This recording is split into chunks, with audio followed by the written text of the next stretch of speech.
May kwento ako. Isa akong babae at share ko lang ang intimate love and fantasy ko.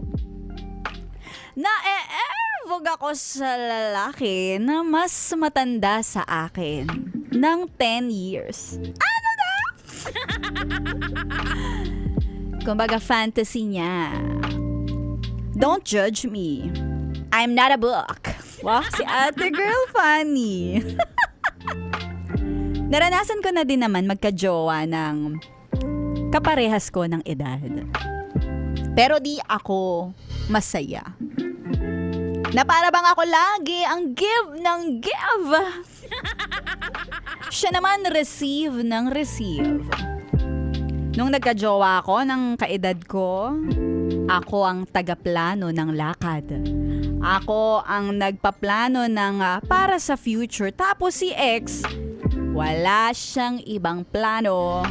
At puro papogi ng motor ang inaasikaso.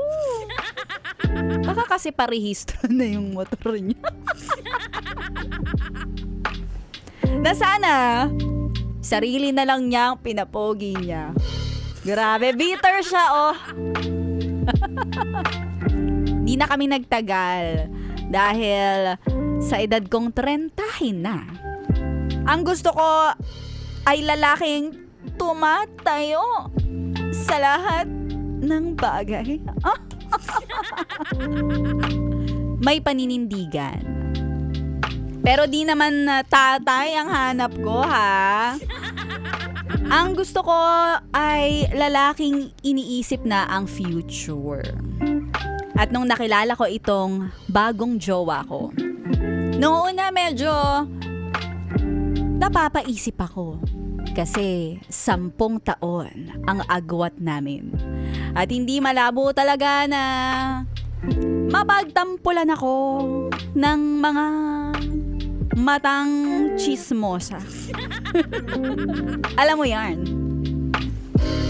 At nung nakilala ko nga, ang bagong jowa ko ito, oh my gulay.